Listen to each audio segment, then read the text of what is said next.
بەڕاستی ژیانمان پڕە لە ترس، پڕە لە برسێتی. ئەگەر لە بەیانێ تا ئێوارە نان نەخۆین سەغڵەتە بین، پڕە لە قەیران، لە نەبوونی، لە فەقیری، لەوەی کە ڕۆژانە مەسروفکە، پارە پەیاکە و سەرفیکە، پارە پەیاکە و سەرفیکە. ئەمە ژیانی ئێمە لە دنیادا.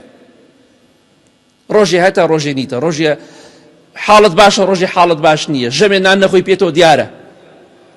بەڵام ئەگەر ژیانێکت دەوێ ئەمانەی تێدا نەبێ، کێشەی مەسروفت نەبێ، مەعاش نەهات خەمی ویلاتۆ چۆن مەسروف بکە، کەسابەتەکە زەعیف بووە چۆن مەسروفی ماڵ و مناڵم بکەم، قەیرانە نازانم چی. بەڵام لە بەهەشتا ئەم شتانە نییە، بوونی نییە.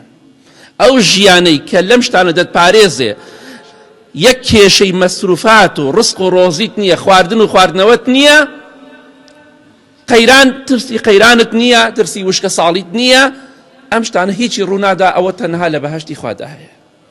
ئەگینا لە دنیادا هەمووی بە چاوی خۆمان دەبینین.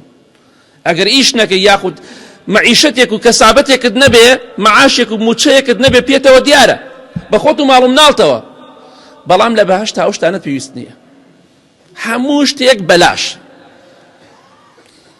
چونکە بە ئەهلی بەهەشت دەوترێ لە حەدیثەکەی صحیح مسلم داهاتۆ دەفەرمێ وئین لەکم ئەن تەنعەموا فەلا تەبئەسوا ئەبەدا. ئێوە بەردەوام ئەی ئەهلی بەهەشت لەناو ناز و نیعمەتان هیچ کاتێک فەقیری و نەبوونی و قەیران و وشکە ساڵی و خەم و خەفەتی مەسروف و ئەم شتانە بە هیچ جۆرێک لە ئێوە ڕوونادات، بەسەر ئێوەدا نایە. کەواتە ئەگەر ژیانێکت دەوێ بێسەر ئێشە بێ لە دنیادا هەتا ئێوارە ڕائەکی، وەڵڵاهی نەک ئێمە سوێن بەخوا گیان لە بەرەکانی وەکو ئێمە لە مەینەتیان، وەڵڵاهی مێرولەیە ئەبینی هەتا ئێوارە ئەسوڕێتەوە شتێ پەیاکەوەی باتە ناو شارەکە و کوونەکەی خۆیەوە، هەتا ئێوارە ڕائەکە شتێکە لەگرێ دووسێ قەبارەی خۆی قورسە، ئەویش لە مەینەتیایە. هەموو گیان لە بەران شێر و پڵنیەکە بینیت چەندەها دەقە و سەعات ڕائەکە بەس بۆ شتێکی دەستکەوی بیخوا. هەموو گیان لە بەران وایە. ئەوە ژیانی دنیاە، هەمووی لە ناڕەحەتیایە، هەمووی هەڵپەی ئەوەیەکە چۆن خۆی تێرکە.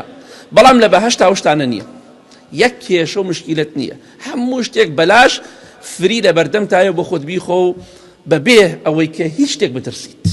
کەواتە ئەوەی کە بە کەڵکی ئێمە دی، ئەوەی کە بەختەوەرمان دەکات تەنها بەهەشتی خوایە، ئەویش بە ماندووبوون دەبێ بە ئیزنی خوا بەدەست خۆمانی بهێنی.